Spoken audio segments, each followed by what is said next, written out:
माणसं काय करते, त्याला कागदावर रेषा ओढायला ठेवतात. म्हणजे त्याला काय म्हणते, डिझाईन काढायला, एखादी बिल्डिंग कशी बांधायची किंवा काय, ज्या क्षेत्रात नाही असेल त्या क्षेत्राबद्दल बोलतो. लागले नोकरीला, ते तसं नाही करत.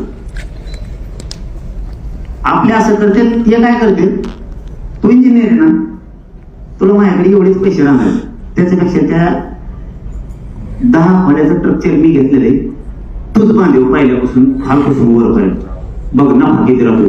ते म्हणले त्याच्यात त्याला 1.5 कोटी रुपये राहते. म्हणजे त्यांनी इंजिनियर सुद्धा व्यवसायिक म्हणून उभा केला आणि आपण इंजिनियर म्हणून आपल्या बिल्डिंगवर ठेवला.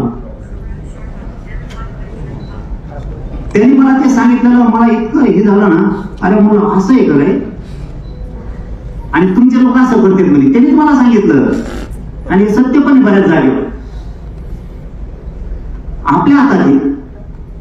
आपण काय करायचं, आता हे वकील बसलेले समजा समजा नाही तर सगळे तुटून पडतात त्यांच्यावर, ती बसलेली.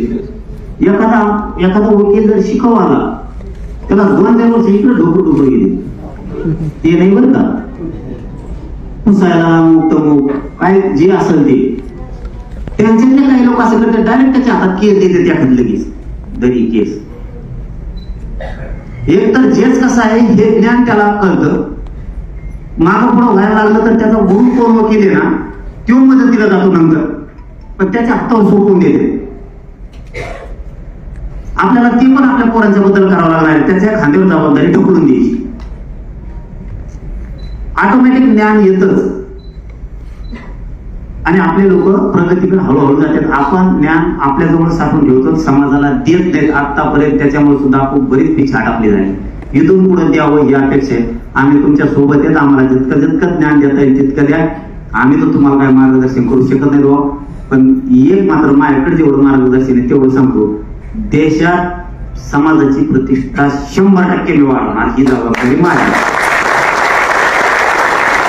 तिथपर्यंत त्यांच्या पाठीशी ताकदीने उभा राहणार आणि तुमच्या लेकरा बाळाला जे आयुष्याचं आरक्षण लागतंय, आयुष्याची रोजीरोटी त्याला भाकरी म्हणतात, ते